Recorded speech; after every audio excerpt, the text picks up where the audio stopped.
அஸ்ஸலாமு அலைக்கும் வரஹ்மத்துல்லாஹி வபரகாத்துஹு. அளவற்ற அருளாளனும் நிகரற்ற அன்புடையனுமாகிய அல்லாஹ்வின் திருப்பெயரால் துவங்குகிறேன். கற்றுக்கொள்வோம், கடைப்பிடிப்போம். தினம் ஒரு தகவல் எண் 1139. தலைப்பு ஏழைகள், தொடர் 2. அன்பானவர்களே, கண்ணியத்திற்குரியவர்களே, ஏழைகளாக நாம் இருந்தால் அந்த ஏழ்மைத்தனத்தை போக்குவதற்காக உழைத்து முன்னேறி பணக்காரர்களாக ஆவதற்கு இஸ்லாத்தில் எந்த விதமான தடையும் இல்லை.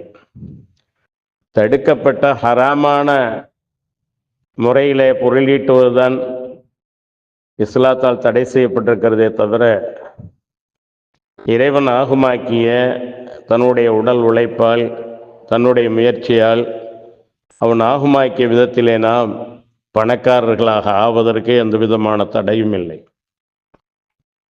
ஏழ்மை என்பதும் வசதி வாய்ப்பு என்பதும் அல்லாஹ் வழங்கி இருக்கின்ற சோதனைகள். இந்த சோதனைகளிலே நாம் வெற்றி பெற வேண்டும். அல்லாஹ் கூறுகின்றான் திருமறை குர்ஆனிலே, குல்லு நஃப்ஸின் ذائقة الموت ونبلوكم بالشر والخير فتنة وإلينا ترجعون. ஒவ்வொரு ஆத்மாவும் மரணத்தை சுவைப்பதாகவே இருக்கிறது. பரீட்சைக்காக கெடுதியை கொண்டும் நன்மையை கொண்டும் நாம் உங்களை சோதிக்கின்றோம். பின்னர் நம்மிடமே நீங்கள் மீட்கப்படுவீர்கள். ஆக ஏழ்மையாக இருந்தாலும், வளமான வாழ்க்கையாக வசதிகள் இருந்தாலும், இது இரண்டையும் கொண்டு அல்லாஹ் சோதிக்கின்றான்.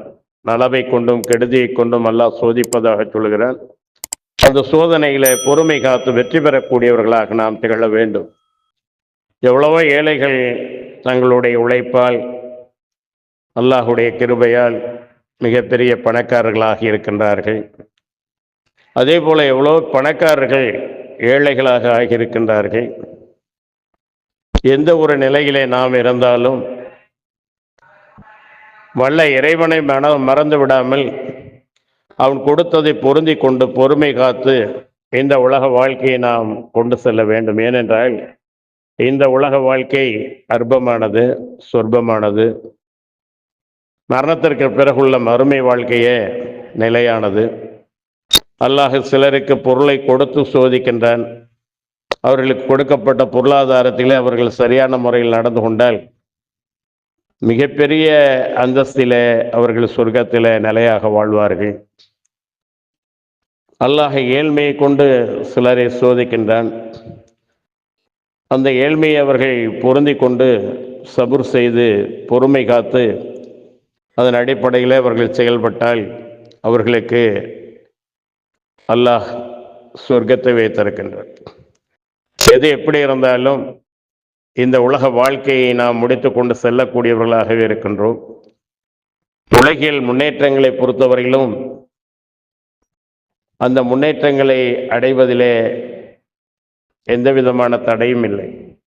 அல்லாஹ் கூறுகின்றான் தன திருமறை குர்ஆனிலே, குல்லு நஃப்ஸின் ذائقة الموت وإنما توفون أجوركم يوم القيامة فمن زحزح عن النار وأدخل الجنة فقد فاز وما الحياة الدنيا إلا متاع الغرور. படைக்கப்பட்ட ஒவ்வொரு உயிரும் மரணத்தை சுவைத்து தீர வேண்டும். உங்களுக்குள்ள பிரதிபலன் கூலி முழுமையாக கொடுக்கப்படுவதெல்லாம் யுகமடிவு நாளில்தான், கியாம நாளில்தான். எவர் நரக நெருப்பின் வேதனிலிருந்தும் பாதுகாக்கப்பட்டு சொர்க்கத்துக்குள்ளே அனுப்பப்படுகிறாரோ, நுழைவிக்கப்படுகின்றாரோ, அவர்தான் மிகப்பெரிய பாக்கியசாலி, வெற்றியாளர். இந்த உலக வாழ்க்கை அமல் ஹயாத்து துன்யா இல்லா மதாஉல் குரூர், இந்த உலக வாழ்க்கை ஏமாற்றும் அற்ப வசதியை தவிர வேறில்லை, ஏமாற்றும் அற்ப சுகத்தை தவிர வேறில்லை என்பதாக படைத்தவன் கூறுகிறார். ஆக நாம் நடுத்தரமாகவோ வசதி வாய்ப்புள்ளவர்களாகவோ ஏழ்மையாகவோ வாழ்ந்தாலும், இவ்வுலகில் எப்படி நம்முடைய வாழ்க்கையை நாம் கழித்தாலும் மறுமை வெற்றி ஒன்றையே குறிக்கோளாக கொண்டு நாம் வாழ வேண்டும். அல்லாஹ் தன திருமறை குர்ஆனிலே இன்னும் கூறுகின்றான்,